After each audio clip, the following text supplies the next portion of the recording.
I never know what'll happen. Good afternoon and welcome to the August 9th, 2022 meeting of the State Board of Education. We are starting late today, it's 1:38, but with a valid reason, is that we had a large number of license cases that came before the committee and also before the full board. So it was after 1 o'clock before those committee meetings finished. So to give our members time to grab a quick bite, to attend to some urgent messages and all that, we postponed for a few minutes. But we are all here now. We have a quorum present. And so at this time, I'd like to invite Dr. Stapleton to lead us in the Pledge of Allegiance. If you'd all please stand. I pledge allegiance to the flag of the United States of America and to the republic for which it stands, one nation, under God, indivisible, with liberty and justice for all.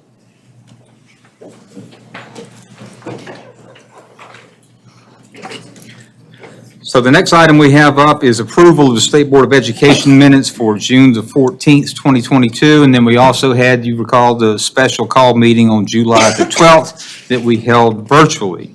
Is there any objection to approving the minutes as presented? Hearing none, the minutes are approved by unanimous consent. Next was the approval of the State Board of Education agenda for today, August 9th. You've had a chance to look it over. Is there any objection to approving the agenda as presented? Hearing none, the agenda is approved by unanimous consent. Tracy, did we have any visitors or news media we needed to recognize? Anybody sign in for that? Okay. If we have any, we'll come back to that in just a moment. Oh, she's got the list and shaking her head no. Okay.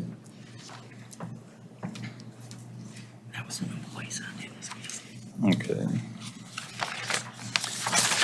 Thank you very much. So the next item up after that would be the State Board Chair's report. I'm going to be very brief. Ms. Frierson was with us online today. We appreciate that, and we're still keeping her husband and family in our thoughts and prayers as he continues his recovery. Dr. O'Shields is not with us today. He had a medical issue he needed to address, and so we're keeping an eye on his recovery as well and ask you keep him in your thoughts and prayers. And with that, I'm just going to cut it short and turn the floor over to Superintendent Spearman for her report. Thank you, Mr. Chairman, and good afternoon, everyone. It's great to be with all of you. I've got a few exciting things to tell you about. The first is an award that the South Carolina Department of Education was given a few weeks ago in Nashville, Tennessee. I have it with me as a beautiful little star, 2022 Learning Impact Gold Award winner by the EdTech Consortium. And this is to honor the great work that has been done here at the agency with our statewide learning object repository, or our instruction hub. It was recognized nationally by EdTech for its innovative use of technology to support and enhance learning. We have now implemented the hub in 99% of our districts and of our schools. I want to thank everyone. There are many, many people. I hesitate to mention names, but I do need to say for sure, Lee DeAndrea, who works with us, has done extraordinary work and was on hand in Nashville to accept this award. Dan Rollier, Brian Pratt, David Mathis, Betsy Carpentier, their divisions all have worked on this, and if there's anybody else I left out, please excuse me, but it was indeed a team effort. It's something that will benefit all the teachers in our state, as they will have a one-stop place to go for outstanding resources, lesson plans, resources that will benefit them in the classroom, among other things that will now happen. We were able to use some of our ESSER funding of the state agency to make it a possibility. So I think it was a wise use of our funding to get this in place. For years to come, it will help schools all across the state. We have a celebrity with us today, and I am honored. He is on the cover of a magazine that is read by 1.2 million South Carolinians. Over 600,000 copies of this magazine is sent out monthly through the electric cooperatives of our state. And I'm so grateful to Mike Cowick, their director, who served as a judge, but called me afterwards and said, I was so impressed with this entire process and with the teachers of our state. May we do an article? And I said, of course. And so yesterday, in my mailbox, this arrived because I live on the Mid-Carolina Co-op and we get this magazine. And it has the handsome picture of our State Teacher of the Year, Dion Jamison. And we are so proud of him. There is a beautiful article. Mr. Cowick wrote a great op-ed editorial about how impressed he was with our teachers, how they compete with TikTok, and how they get our students engaged and are successful, and that the co-ops have competition too. And he said his final sentence in his article was, "We are serving the same communities as these teachers, and I hope we can have the same impact." So hats off to him for recognizing the importance of our teachers. It goes on, the article is A+ Passion for Teachers, and it features in a 4-page spread our 5 finalists of the year. So I may share my magazine with you for a little bit. I'll see if I can get you a copy of it. But our State Teacher of the Year is with us today. Dion, if you would come on up to the podium. Dion Jamison was, as of August 1st, an English teacher at Legacy Early College in Greenville, a member of the South Carolina Public Charter District.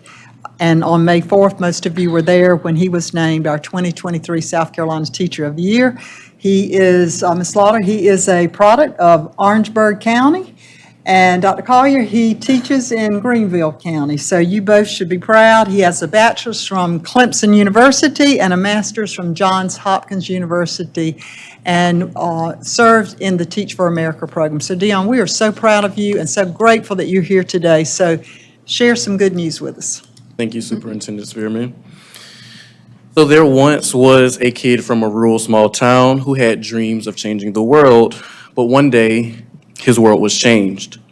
When coming home from school one day in 2007, he noticed something unusual. His dad was waiting for him by the mailbox as he got off the school bus, rushing him to get into the car, saying, "We have to go to Columbia right now." So this kid became anxious. This must have been serious because of the urgent tone that his father had possessed in that particular moment. And so as we rode to Columbia, we arrived at Lexington Medical Center, and the elevator there would escort us, to the intensive care unit. The doctor explained to the kid that his grandmother could hear him, but could not speak. His world was shattered, but he remained strong because boys don't cry, boys don't show emotion, boys are strong. And he needed to be strong for his grandma. With tubes and machines running everywhere, the boy went in and held his grandma's hand firm, pleading for her to hold on. "If you make it through this, I promise I will change the world," the boy said. Well, that boy was me, an innocent teenager with the world on his shoulders. My grandmother had recovered from a hemorrhagic stroke, and after months of therapy, she finally came home. At the age of 13, I assumed the dual role of student and caretaker. I temporarily had to step away from the things that brought me joy, such as extracurricular activities and hanging out with friends, which led me to slip into what I believe was depression. It was the help of a teacher that helped me fight and find light in the darkness. Ms. Vera Hopkins, a middle school ELA teacher at Holly Hill Roberts Middle School at the time, helped me to escape my current reality through stories. Not only did she allow me to read great works of fiction, she empowered me to create my own narratives.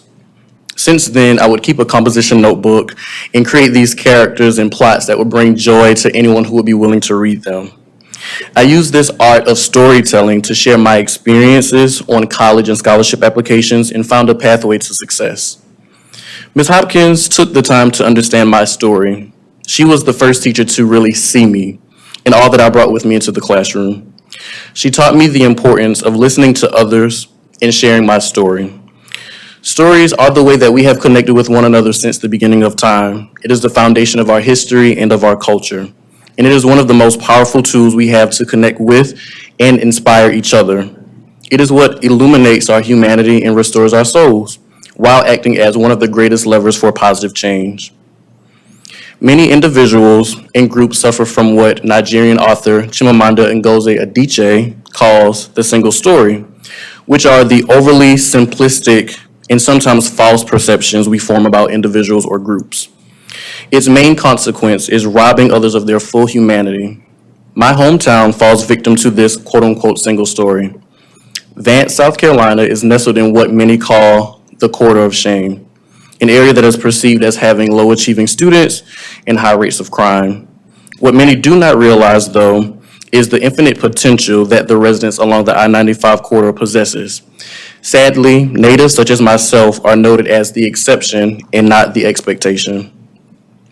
There's a time in an educator's career when they write off a student for excessive misbehavior or a parent's lack of collaboration. We subscribe to the single story without gaining additional perspective and thus deduce others. This resonates with me because in my first year of teaching, I wrote off Sweet Pea, and let me tell you, Sweet Pea's name does not match his personality.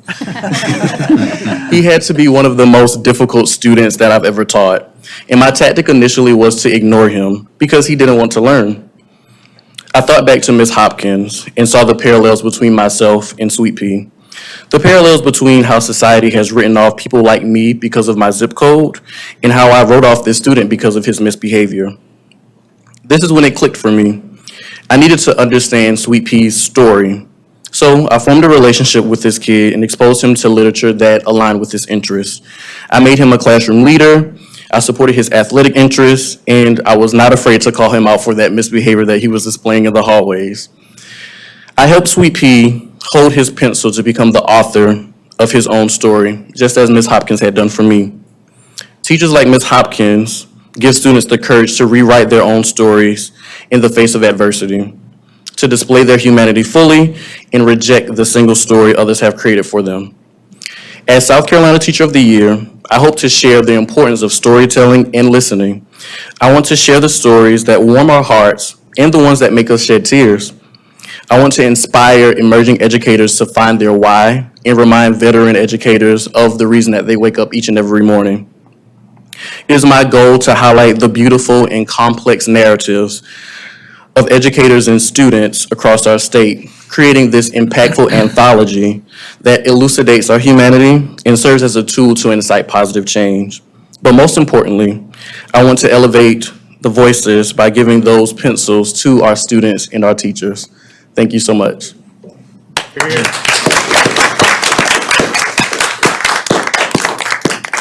Thank you, Dion. You helped me give one of the best reports ever.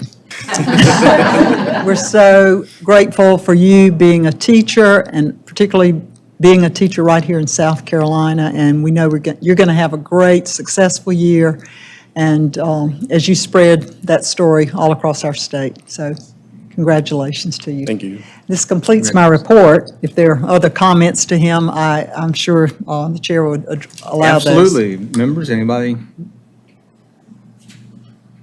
Yeah, I've got to tell you, the most important thing I learned in my life was to figure out what my why was. And that made all the difference. So thank you for sharing that. Thank you for being such a great role model. Continue doing what you've done. Thank you. Don't take your foot off the gas. Of that BMW. Don't get a ticket either. He may need to take don't his get a foot ticket off. either. That thing can go from 0 to 80 in no time, so be careful. I think Maya was, I'm going to say very proud to have you be from the area, and I definitely echo your sentiments about being from someplace, being from a small town where their expectations are low. And so I'm very grateful that our students have you to look up to, and that you are the kind of person that's going to take time and invest in them. So thank you again. And as a fellow English teacher, I really appreciate your focus on story. It's very important to give students an opportunity to tell and embrace their stories. That helps them to recognize their worth. So I hope you have a great year. I know you will. Thank you. Congratulations. Can't wait to see what story you write this year with all that you'll be doing. So thank you for everything. Thank you. Thank you. Thank you very much. Thanks for being here today. Thank you. And Superintendent Spearman, when you concluded your report, in case there's anybody in South Carolina that's missed this yet, I wanted to make sure they realize that you received SCASA's Lifetime Achievement Yes. Award. And also, Dr. O'Shields, who's not with us today, also receives that. So we're blessed with the wisdom and experience all around us in this Two room. very old people, that's it. Thank you, it was quite an honor. I served as director of SCASA for 10 years, so I watched that award be given to giants in education like David Longshore from Orangeburg, and Chester Floyd, and John Tyndall, people that I admire. So I was surprised by that and very, very honored. Thank you. That was well-deserved. Ms. Hazelwood, any comments from the parliamentarian today? Just a reminder, September 7th, special called meeting, 1 o'clock. It will be virtual, so look for an email from Travis. It is the first reading of a regulation in order to get it to the State House in a timely manner. Thank you very much. We did not have anybody sign up for public comments. However, I did get a late update that we have some guests. And so we want to recognize them, Kristen Nicole Davis and Colleen O'Connell with the South Carolina Education Association, and Patrick Kelly and Tori Tuning with the Palmetto State Teachers Association. Thank you for being with us this afternoon. And since we don't have any public comment, we'll move on to our state board items. The first one is the Policy and Legislative Committee. We did meet this morning. We had one item for approval, and that was adoption of a rule of governance, EDF, which is procedures for disciplinary action with transportation certificates. And basically what it does is those folks who are under the jurisdiction of the State Department, it creates a hearing process. It's very similar to the process we use for the teacher license cases. So that was approved by the committee and was placed on the consent agenda. And we did not have any information items from that committee this morning. So our next report, I want to recognize Ms. Lee to present the Educator Professions Committee report. Thank you, Chairman Walters. The Education Professions Committee approved 2 action items this morning. Item 1 is a national accreditation decision, Morris College. Item 2 is the initial certificate guidelines for classroom teaching fields. The committee did not hear any information items. The committee placed EP 1 on the consent agenda. The committee seeks to bring EP 2 to the full board for discussion and approval. Thank you, Ms. Lee. So as she stated, that item was moved forward through the committee, but it was not placed on the consent agenda, which means it brings it to the full board. And so Ms. Hipp is with us to give an encore presentation of what she did this morning. And when she finishes that, then we'll have the floor open for the board members to ask questions. All right. Katie is passing out a document that I'll reference this morning, and I want to welcome Dion, one more English teacher up here, glad to see you. And thank you for the reminder about the power of stories for our children and how it transforms their lives, builds our classroom culture. So we're very glad you're here. Thank you. There are a lot of recovering English teachers around here, right? All right. What I'm presenting today are initial certificate guidelines for classroom teaching fields.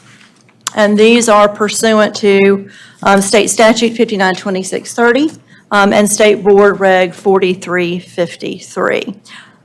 Want to share a little background why we're presenting these and kind of our charge in doing so. Superintendent Spearman has long been interested in assisting individuals who've completed a teacher preparation program, who have successfully done their student teaching, but are falling short in terms of passing either the subject area exam or the pedagogy exam for full certification.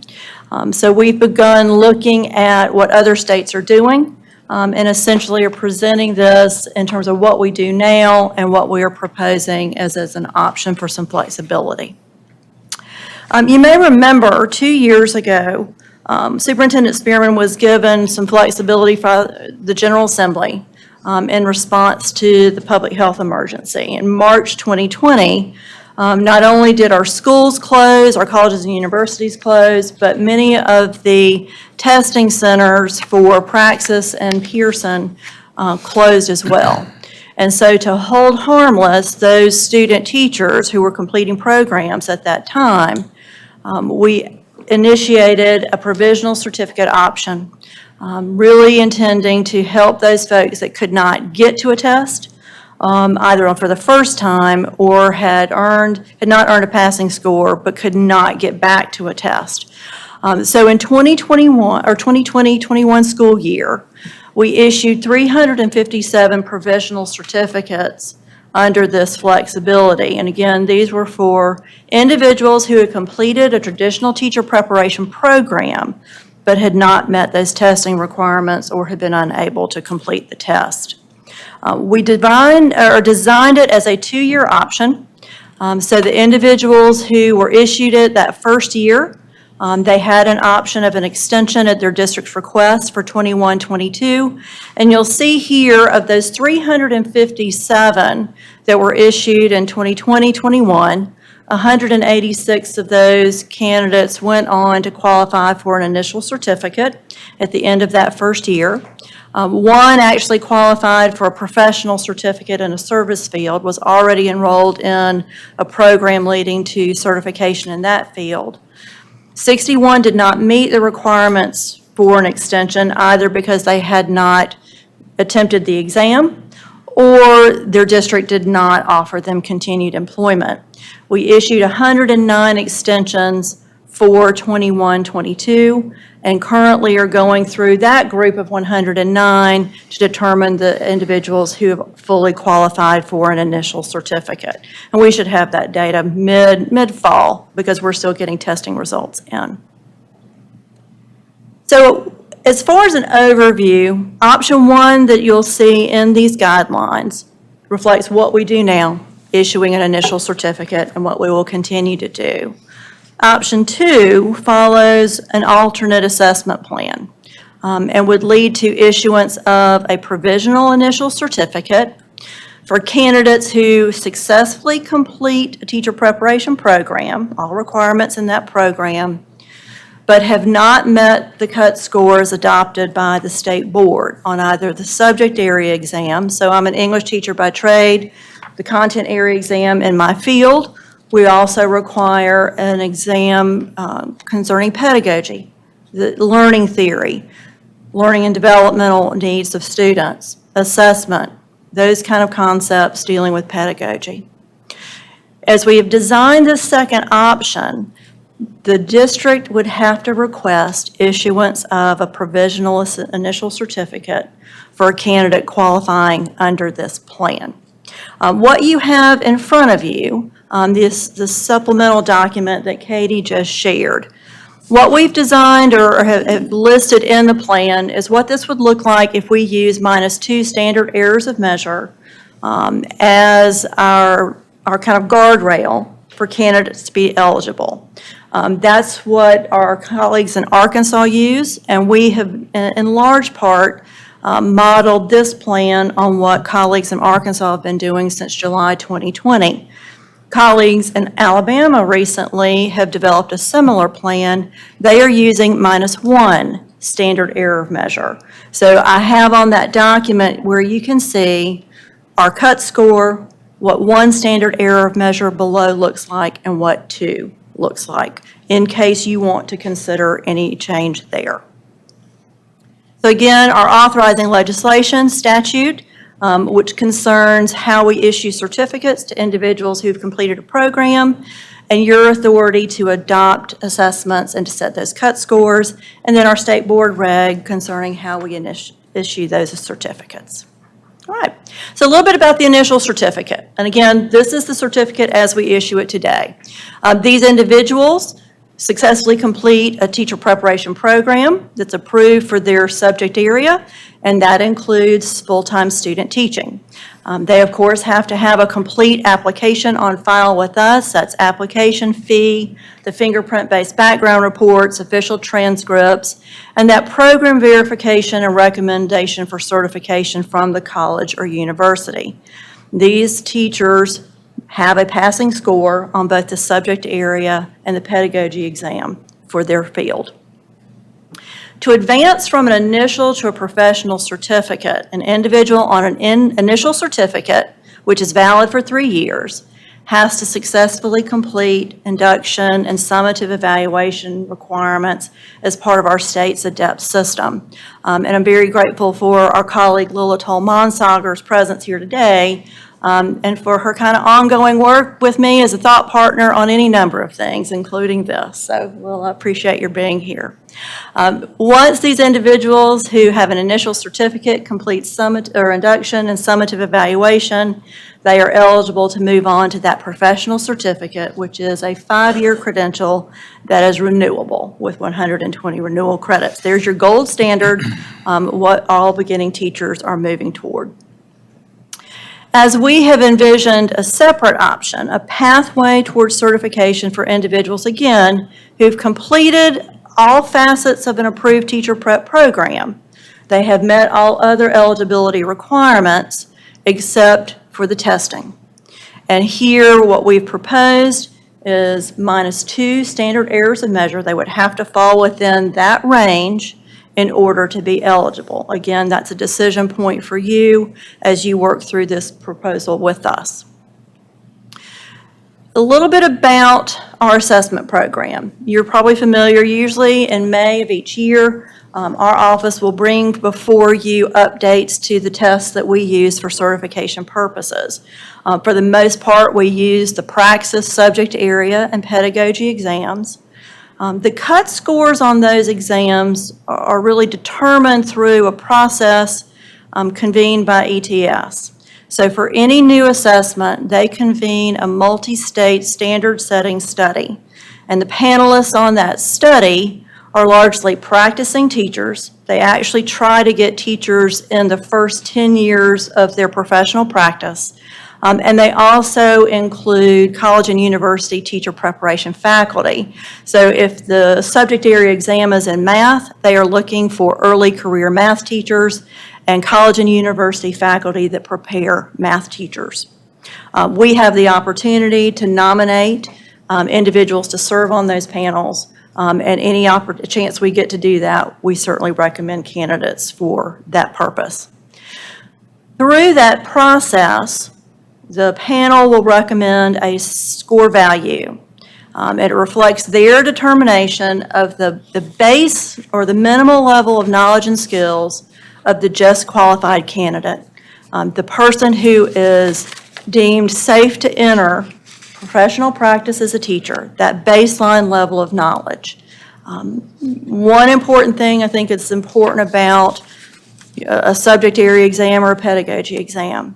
The purpose here is to look at that base level of knowledge that we believe is important for someone to enter practice. It is not a measure or a predictor of future success in the classroom.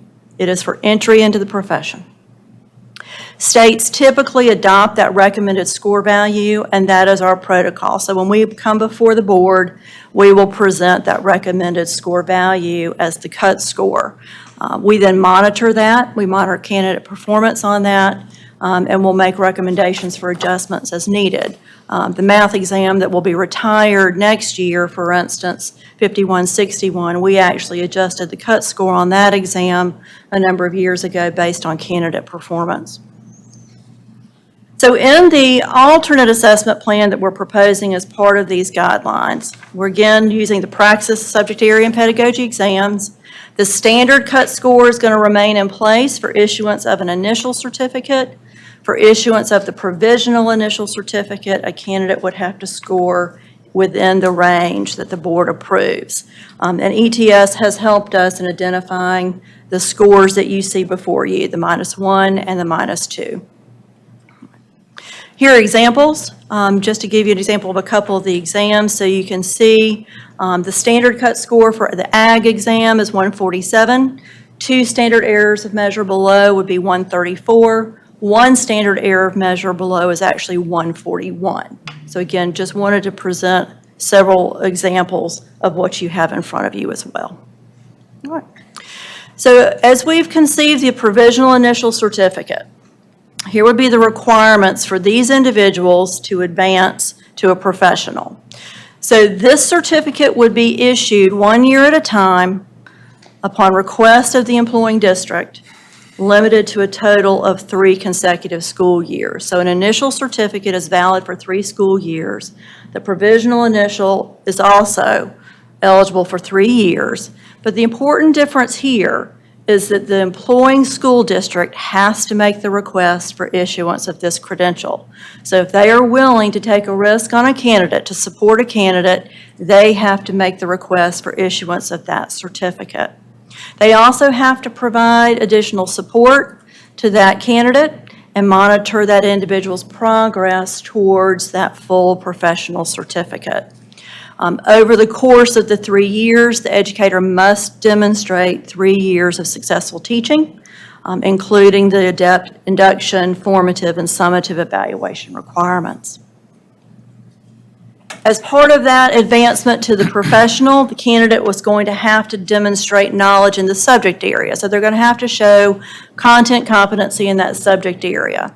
And we've outlined 4 possibilities for their doing so. The first would be to earn a passing score on the standard assessment plan. The second would be to earn a passing score on an adopted teaching performance assessment. We actually have 2 that are already approved in South Carolina, PPAT and EdTPA. These are actually pedagogy assessments, but they differ from our traditional Principles of Learning and Teaching exam, which is a computer version of a paper and pencil test. Teaching performance assessments actually require a candidate to videotape lessons, to reflect on their practice, to reflect on student performance on the lesson that's been taught.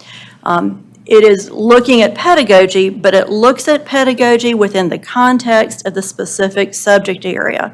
So if I were a teacher going through and using EdTPA or PPAT, my lessons and my evaluation would look at how effectively I am teaching my subject area to students and how they are learning that content. Another option would be successful completion of approved micro-credentials in the subject area. We have a number of micro-credentials that are available in South Carolina at this time. We would work, if this is approved, we would then work with Lila's office to identify ones that are appropriate for this purpose, or a candidate to demonstrate content competency.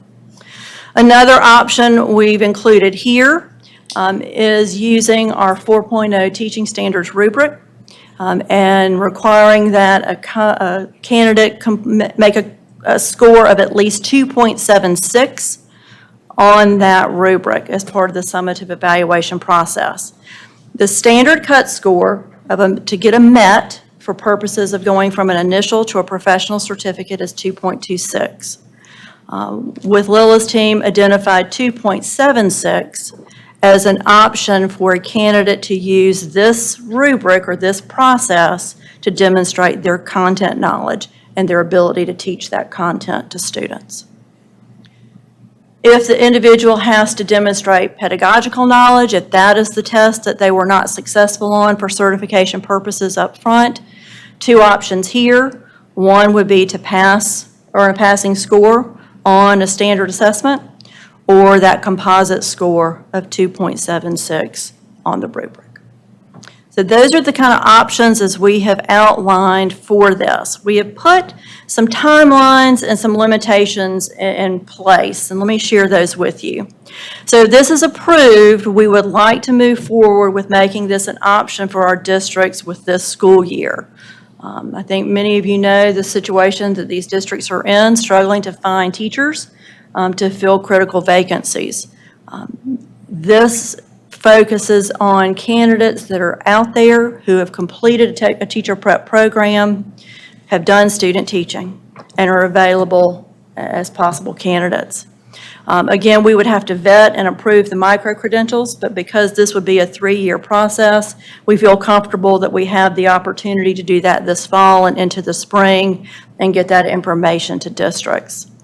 And then we would have to review data annually on how this process is going. So after each year, we would look at this with a comprehensive review in the 4th year.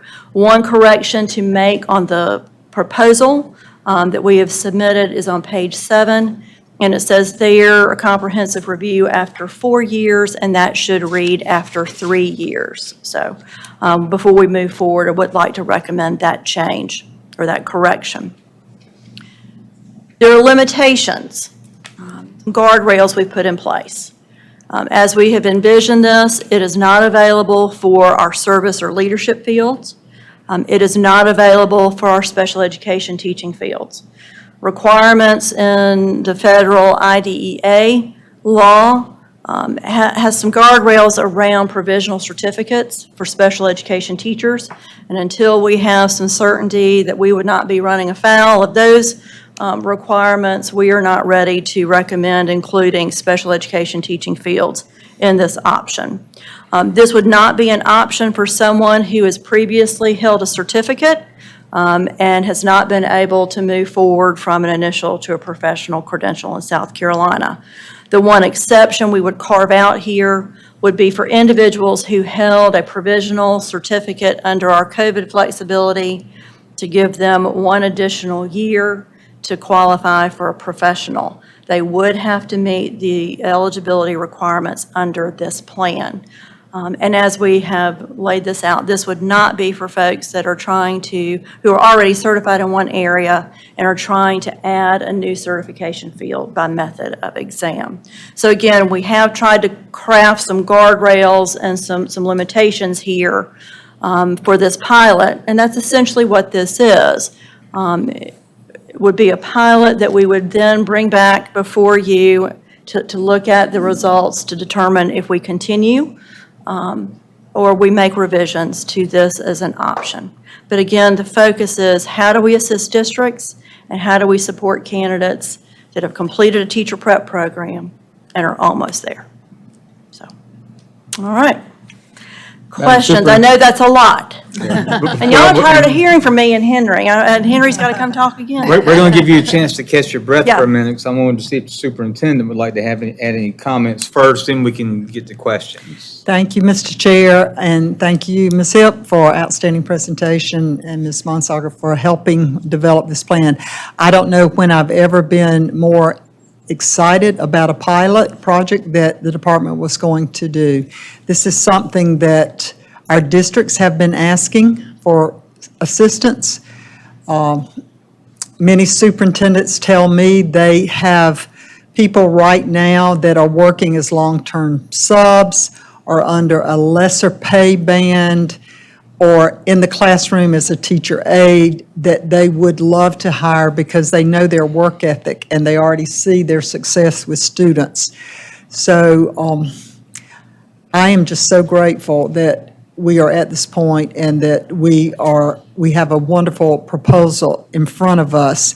This, as you know, over the last few years, we have adopted many alternative certification models that are available now to teachers and to folks who have never taken a single teacher education program or done student teaching who go into the classroom by passage of this exam. But as Ms.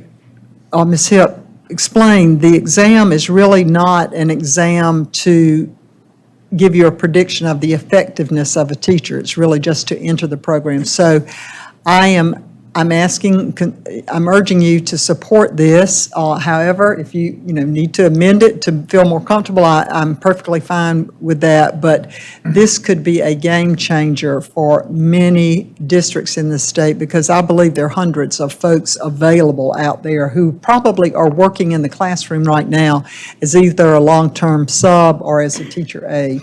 but thank you for the presentation. And I really got enthused about this within the last month, and I apologize that this came up to you pretty quickly, but we were on a call with our colleagues in Arkansas, North Carolina, South Carolina, and Missouri were the 4 states. And these states have been doing this now for a while and with excellent results. And I think this is a chance to put South Carolina ahead of many states on an innovative program that we will watch as a pilot and evaluate. And you'll have that responsibility over the next few years to evaluate how this is going and could possibly be a permanent offering that we would make. So thank you, Mr. Chair. All right, members, questions? I have Mr. a Brennan? comment. I'll go Chair- after Oh, you. I'm sorry. Mr. Chairman, I would be more than happy to move this along, to make a motion supporting the recommendation of the department relative to these certificate guidelines, which we could then follow with a discussion from the full board, if that would be appropriate. Well, I mean, certainly you can make a motion at any time. I don't know if it might be more, I almost say productive, if members have some questions now that might affect the form of the motion. But we can do it either way. Certainly, if a motion's made and seconded, then that would open the floor for further discussion. Sounds good. I'd make that motion. Okay. So if you'll, is it as presented? As presented. Okay, we have a motion on the floor to adopt as presented. Do we have a second? I would second. Okay, we have a second. So now this time we can continue with discussion and questions. I have a question that's not quite related, but kind of. So if I'm the parent of a student who's going into one of these programs, do we publicize anywhere which colleges are not producing the graduates? Is there a pattern of maybe some colleges send out larger groups that aren't successful on these, that we need to address in a different way under the accreditation thing? Right. It seems to me that one time we talked about online schools, that maybe being a pattern with them. I think it's fair So to when parents you to looked know. at that list of the numbers on the provisional initial, or provisional certificate that we issued in 2020-21, and we issued 357, and again, we know there were student teachers that didn't get to the test. Of the 109 that we issued for the current, or this past school year, 35 of those educators had gone to one program out of state. How do we flag that? Have we really talked about that? That becomes a conversation that I think we raise with that institution, that we raise with the national accreditor, because that is an institution with approved programs. It just seems like that would be more fair to the candidates to know that going in before they spend all that money and time. And we don't have any jurisdiction over an out-of-state program and what they publish. Yes, ma'am, I think you had a comment. Mr. Chair, if I may, Ms. Hibb, I think a bill passed this year that is going to require an educator preparation report card. I'm not sure if we're responsible for that or if that comes It through is out of the commission. commission and requires consultation from the department. But it is on teacher preparation program. So I preparation, think that yes. that would, in the future, that will be, should be a part of the report card. And all of our accreditation for whether it's, whether our colleges and universities here are accredited by CAPE, the national accreditor, or go through a similar process through the department, the success of their graduates becoming certified, getting into classroom practice, how they perform on summative evaluation, employer satisfaction, all of that factors back into their accreditation standing. What that bill that Superintendent Spearman references will do is the creation of dashboards that would provide additional data available to the public, to candidates going into programs on that information. Other questions? So since it says from an approved teacher preparation program, that means accredited? It would have to mean, it's so CAPE accredited, so we accept for teacher prep, or for certification, we require that an institution is regionally accredited. and has approved programs that are approved in that state. Most of our folks are obviously doing a program here, but if we get a candidate from Alabama, Georgia, who's done a program in Texas, that program has to be regionally accredited and/or approved by the national accreditor that we have a partnership agreement with, and approved for certification in that state. I'll throw one in while they think of some Absolutely. more. I'll make up So, an answer. And this is one that came from, actually from my HR director. I talked to him about it yesterday. Would adopting this affect our reciprocity with other states in any way? That's a good question. Typically, when we think of reciprocity, so that process of recognizing an out-of-state credential that an educator brings to us, we look for a standard certificate. So for South Carolina, we have two standard certificates, our professional certificate and our initial certificate. If someone comes to us with a provisional or a temporary from another state, we do not accept that for reciprocity. And I think the same thing would be true with other states if they receive a provisional initial from South Carolina. Same as we did see a couple of candidates try to get a standard certificate elsewhere using our provisional certificate.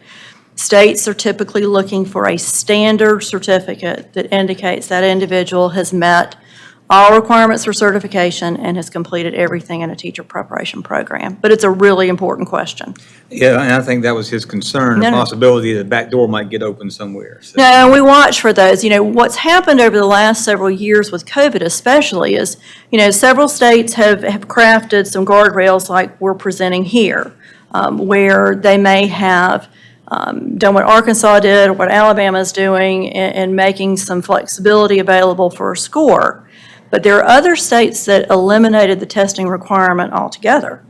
And those are the difficult cases that we're dealing with in our office right now because we are getting applicants by reciprocity from other states. And by state board regulation, they have to show us that they've had those exams for certification in the other state. If they don't, they have to take our exams. And we've had to advise several applicants this summer that they have to have our exams. Mississippi, for instance, for 2 years suspended their testing requirements because of COVID. So, Other questions? Well, Yes. you want to go ahead? You go ahead. Well, first of all, I was going to say thank you so much because I know that this is something that districts have begged for across the state, and we appreciate the time that went into putting this together. And I think the criteria and limitations you put in place make it such a strong proposal and definitely a game changer. I think, you know, in the last week, we've seen in the news where more than one district has over 150 openings right now, and it's just trying to face that right now, and school's about to start. I think that it's just a crisis that we are facing, and we have to do something. So I appreciate you presenting that today and all of the work that went into doing it. And I do think there's an urgency with it. And I agree with Mr. Brennan. I would hope we see us pass it with the way it was proposed, with the two standard areas of measurement also. I do have a numbers question. I was wondering, do we have any data available on how many persons may be affected if we implemented altered plan 1 SEM below versus 2 SEMs below? I think it's difficult to tell. We have the information available on how many provisionals we issued several years ago. And again, it's hard to make a complete comparison because some of those candidates just hadn't taken a test at all. I spent a fair amount of time recently looking at those 109 teachers who are on a provisional initial, or were on a provisional this past year.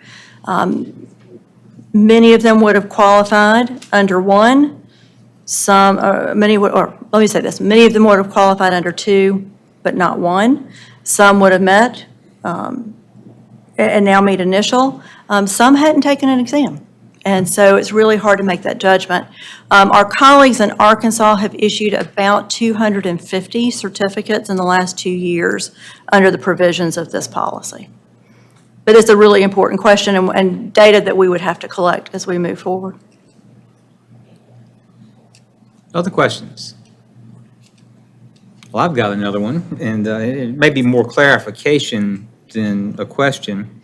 So this proposal has a built-in sunset provision. It's a 3-year pilot project. What I've said, what we included in there is that we would review it after 3 years, because that would give us one cohort of data. We did not put in there that it would end then, but the language we have in there was that it would allow us to make a recommendation to the board, whether it's continued, whether it's revised. And of course, if the board chooses some different language there, that would certainly be in your purview to do so. But the evaluations will be taking place annually, so We'll this- do we don't have to wait. annual data year collection four. to see how many we are issuing, where these candidates are falling. Are there more certification fields that seem impacted? You know, where are these candidates finishing programs? In-state, out-of-state? All that data would be important. I was going to suggest that might be a nice addition, that there would be an annual report given to the state board, just so we don't forget to do that. I know we'll be evaluating, but is there language that would automatically say that you would report There's to the state board? nothing in there, but there's nothing to prevent adding it, so. To give an annual report to the state board effective August or whenever it would be appropriate of I for would next year. recommend that we do it in the fall, for the simple reason that it gives us time to go through that full year of data and then to pull it together. Yeah, certainly, if it's successful and if it passes, and we hope it is, we'd like to know that sooner rather than later. But also, if we need to come back and revisit it, possibly change it in the form it was Yeah. passed to something else. Because I would think if we're passing this as presented, if you wanted to make significant changes to it, you'd have to come back to us and ask us to make those changes in it. Exactly. So, yeah, that's kind of where I was going with all of that, is we don't have to wait 4 years to No. monitor and adjust, if you will. And I think Molly knows me well enough to know that I can be a good squeaky wheel. If I see something that needs to be changed, I will say Good it. squeaky wheel, So, Okay. Other questions or comments? all right. Well, if that's it, and I don't know, Mr. Brennan, if we need to amend your motion to include that annual update, or, I'm happy to do that if if you think that would be best, or we could just make sure the minutes reflect that we expect that to happen. well, I think we can call for it whether it's in the motion or not. So I don't know that we need to make that adjustment to it, but I think we've got an agreement and understanding that Okay. that's going to be an I'm expectation. fine with that then. Okay, very good. All right, so if there's no other questions or comments, we will call for the question. All those in favor, vote by saying aye. Aye. Making sure if we can hear Ms. Frierson, if she's on there. Any opposed? No. We have one no. So with that, the motion carries. And so that concluded the report from the Educator Professions Committee. The Standards, Learning, and Accountability Committee did not meet today, so there is no report. But the Educator Licensure Committee surely did meet today, Ms. Chapman, and for quite a while. Yes, we did. Our committee dealt with 18 cases this morning, as you can tell by my voice, and that resulted in 15 suspensions and 3 public reprimands. And also let the record reflect that those cases were ratified by the full board in the full board license committee meeting. And moving on to that, the full board committee also met, and we had a number of cases as well. In fact, I think we had a total of 12. We had some that were dismissed. We had orders of permanent revocation. We had some that were for breach of contract that had various sentences, but it was a total of 12 cases altogether that came before the full board. So that's why we were after 1 o'clock meeting today on those.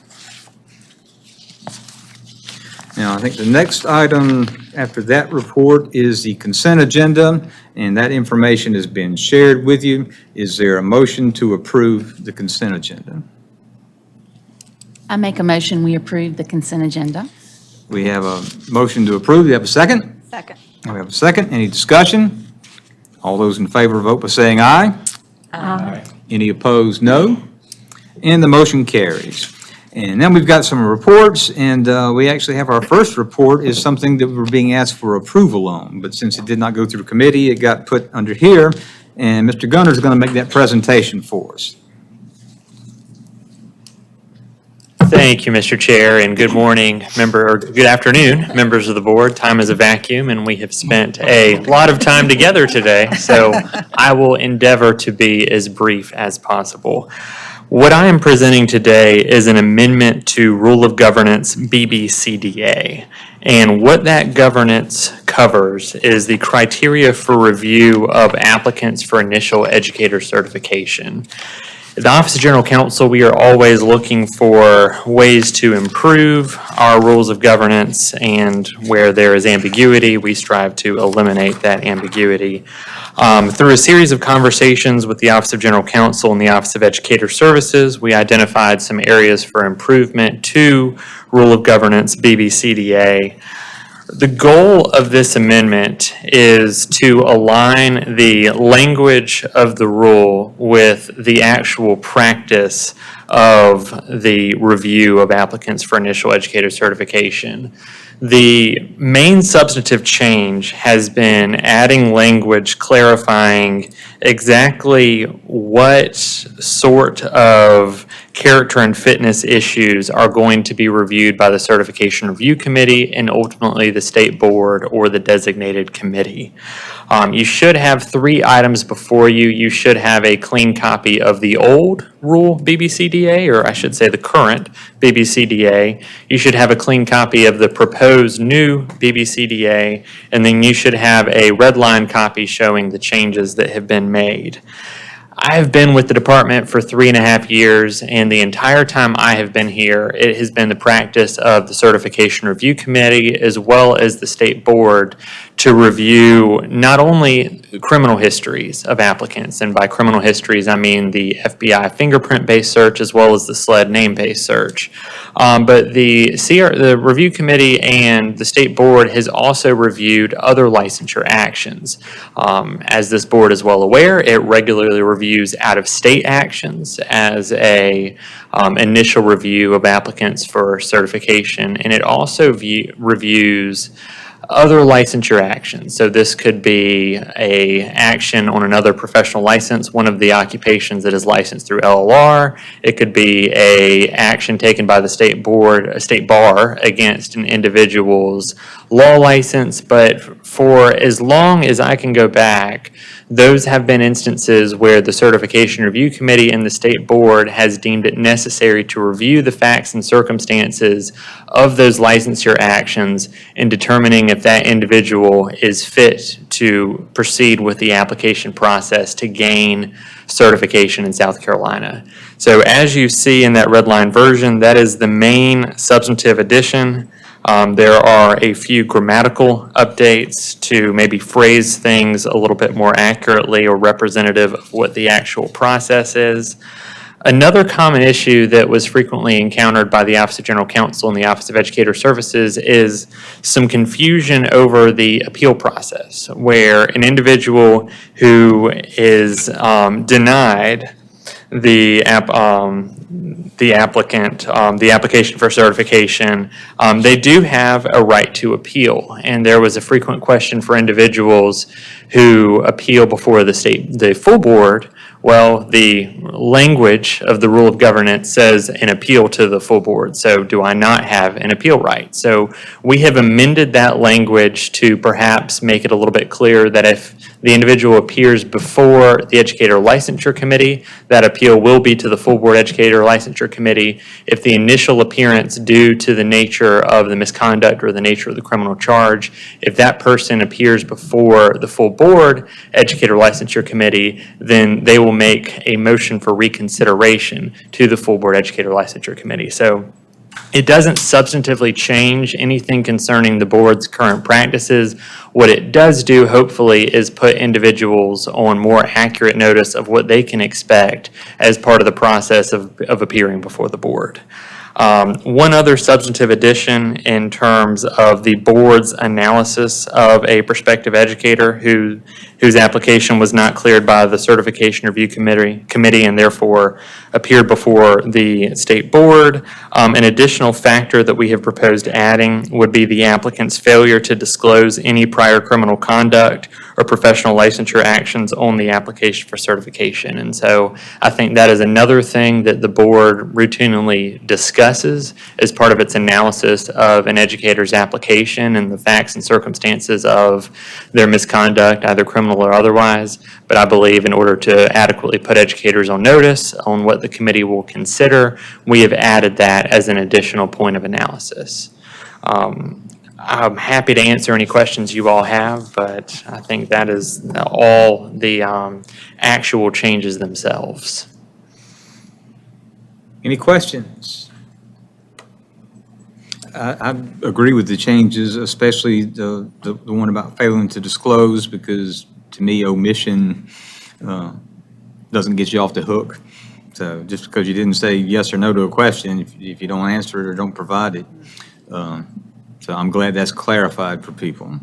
Yes, sir, and I don't mean to monopolize the board's time. Ms. Hipp and her office were instrumental in drafting these changes with me.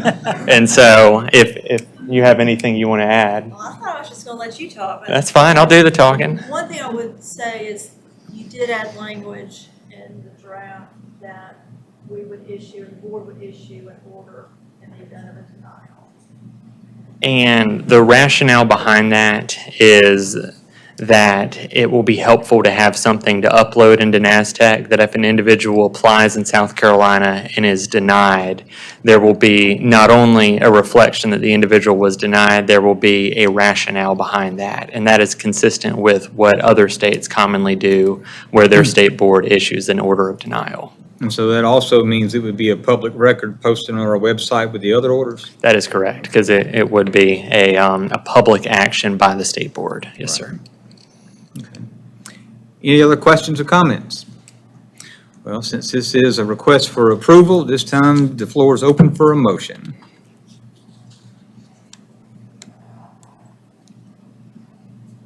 Were you about to say something? I make a motion that we approve the proposed amendments to the State Board of Education Rules of Governance, Policy BBCDA, criteria for review of fingerprint examination of applicants for initial certification. Have a motion, do we have a second? Second. We have a second. Any discussion? All those in favor of, I have one. Okay. So it looks to me like the fingerprint examination is struck through on what I'm looking at. Is that right or wrong? Yes, ma'am, that's correct. And I'm glad you brought that Title up. of the- Yes. So since we are clarifying that the review is based not only on the FBI fingerprint-based background check, but other realms of potential character and fitness issues, we have maybe clarified that through the title of the rule itself by striking through the fingerprint examination aspect and emphasizing that it is a review of applicants for initial educator certification. but that didn't change the substance of it. In Section A, it's all still there. It's just kind of cleaned up the title. if you will. That is correct. Just in the title, yeah. And just to bring this to the board's attention, prior to the actual vote, we would request that the board waive the second reading requirement upon a 2/3 vote in favor of the rule of governance change. All right, and yes, so we'll call for the question now, and all those in favor signify by saying aye. Aye. Any opposed, no. I think you've got your supermajority. Thank you very much. All right, so that was for approval. That's complete. We'll get to our information items now, and Dr. Mathis is up first with a literacy update.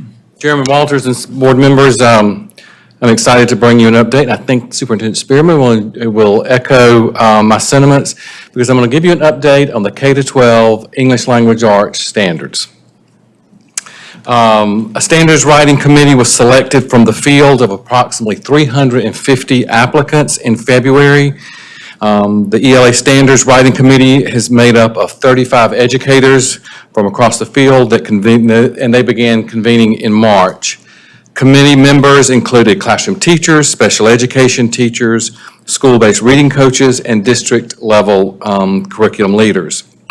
Dr. Doug Reeves, who's well-known nationally for his effective teaching strategies, kicked off the work in March and provided professional learning specifically on making our standards concise, measurable, and accessible to all students and teachers. There was also a focus of these standards on foundational literacy, and the K-2 committee, subcommittee that worked with foundational literacy began their work with Dr. Barbara Foreman, who's the Director Emeritus of the Florida Center for Reading Research. The committee, the K-2 subcommittee from the field, was also intentional in who was selected because of their diverse training backgrounds, who represented Reading Recovery, Letters, Orton Gillingham, and CORE. We knew that in order for the entire state to eventually embrace these standards, we needed to acknowledge a variety of voices of diversity. The committee engaged in research, wrote drafts, and submitted to Dr. Foreman for her frequent feedback and support.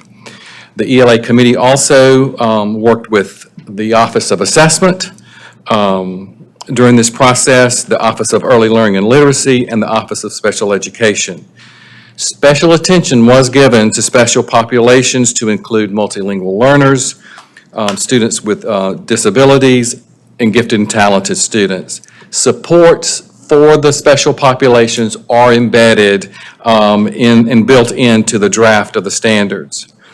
Here's the important thing. The draft of the ELA standards will open for public review on Wednesday, August 10th, and I believe that's tomorrow. So we'll make sure you all have the link to that, and will remain open for public feedback until September 5th. And a feedback model, or feedback survey that we modeled after the Fordham Institute that grades standards will also accompany this draft, so you can have that rubric or that grading tool of other state standards as you review our standards. Dr. Foreman is currently, right now, reviewing our entire document and will provide feedback to us by the end of the week. Just some next steps in this process. The committee will reconvene in mid-September after the feedback statewide has been provided to implement that feedback from across the field. And a final draft will be ready hopefully by October 1st. And so this would be our timeline. So if we can complete our revisions based on the feedback by October, we would bring to you by November, in the November meeting, a first reading of the ELA standards. We would also take the standards to the Education Oversight Committee, which we're required to do in November for their subcommittee. Then we would bring back to you, in December, we would go to the full committee of the Education Oversight Committee, and then in January, we would have our final reading and approval from the state board. I'd like to add that this work was led by Dr. Abby Duggins, who's well-known across the state for her work with literacy, and we have been lucky. She will now be leading our Office of Early Learning and Literacy. Many of you know Quincy Moore was in that position for a number of years and has moved over to assume the role as our Director of Career and Technology. So that's an update on our ELA standards, and we're excited to get that review out tomorrow, and we hope that you will help us spread the word, especially among our teachers who will use these day in and day out, to take a good look at the standards, because we did want to make them concise, measurable, and yet accountable. So any questions? Questions or comments? Thank you, Dr. Mack. Thank you. And now Ms. Mack with our district updates.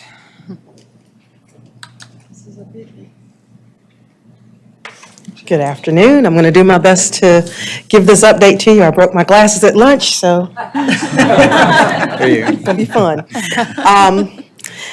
In Allendale County School District, on June 1st, the school board members met with the South Carolina School Board Association to review board policies regarding duties and responsibilities of board members.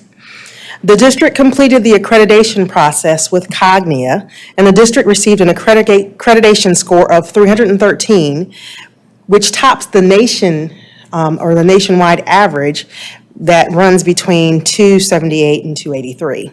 And on July 30th, the district held an annual back-to-school supply giveaway. 28 partners provided school supplies to students, and the district provided clear backpacks. I'm happy to say that this will be our last Florence School District 4 update. Oh, thank you, Jesus. So Florence School District 4, of course, ceased to exist on the 30th of June, 2022, and Brockington Elementary Magnet School is now a part of Florence School District 1. And in Williamsburg, moving on, W.M. Anderson Primary will be implementing a full Montessori program for the 22-23 school year. The teachers will continue to receive their Montessori training, which they started last year, and they'll get support on implementation throughout the school year. And they held Meet the Blazers on the 29th of July, and the Blazers are the new mascot for the Consolidated Kingstree High School. At the Kingstree High School Stadium, they had this event, and the community was asked to come out to meet members of the Consolidated football team, the band, which is called The Merge, and the cheerleaders, and it was a very successful event. And this concludes my report. Questions? May I add just a few comments? Absolutely. Beautiful report. Ms. Mack, thank you so much. Just a couple things. On Allendale, as you heard, the board is beginning to meet.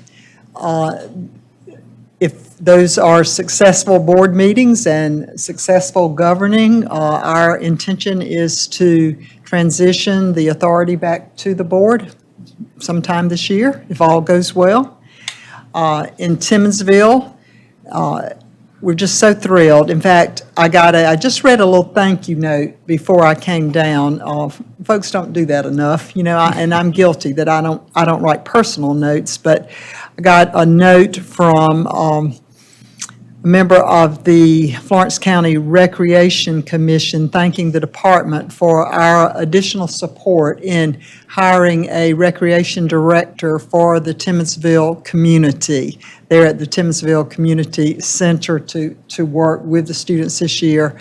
We also gave some additional funding to the district to purchase instruments so that Brockington Elementary can become a magnet school. So I'm just so thrilled. And Dr. Gloria Bracey, a longtime leader in the Timmonsville area, was selected by the legislative delegation and appointed to the Florence One board to represent the Timmonsville community on the Florence One board until an election can be held. So there was a oath given to her, and I understand that first meeting went really, really well.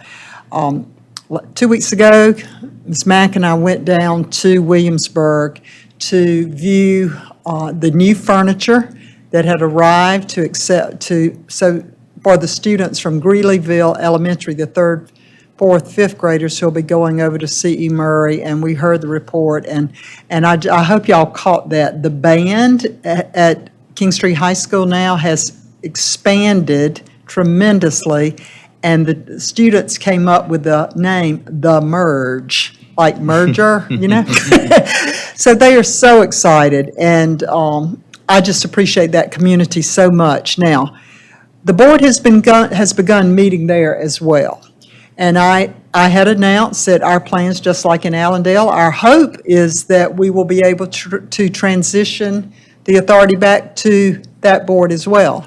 But I will tell you, I have been very, very concerned at their recent meetings. The tone of the meeting and some of the comments that were made were just not indicative of that all board members are ready for this huge responsibility that they have.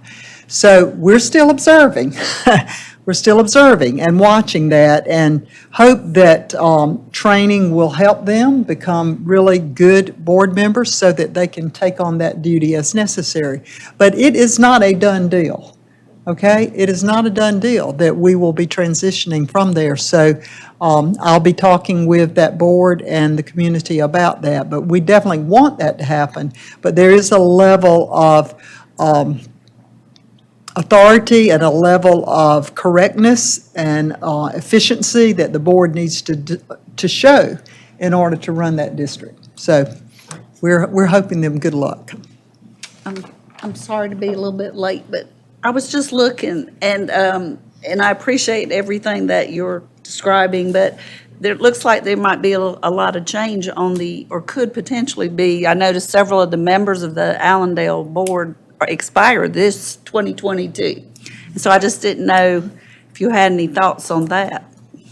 Will there be constant training? I think training, new board members would have to go through training anyway Right. through the South School Board Association. But yeah, they would definitely need some support in that area. Mr. And you're right, that's a good observation, and that's happening in Williamsburg as well. In fact, the chair of the board, whom we've been working with, is up for reelection and has opposition as well. So we're going to watch those elections too, because I think that shows the dedication of the community and interest of the community to make sure that they elect really strong people on the school board. Thank you. Anybody else? All right, thank you very much for that. We are at the other business portion of the agenda. Does anybody have any other business other than for me to remind you about your travel forms, as we do every month? And also make sure you've got September 7th on your calendar for that special called virtual meeting, which I am assured will be a brief one as well. But just because it's brief doesn't mean it's not important. It's really important that we get that first reading done for that regulation. So, hearing no other business, this meeting is adjourned.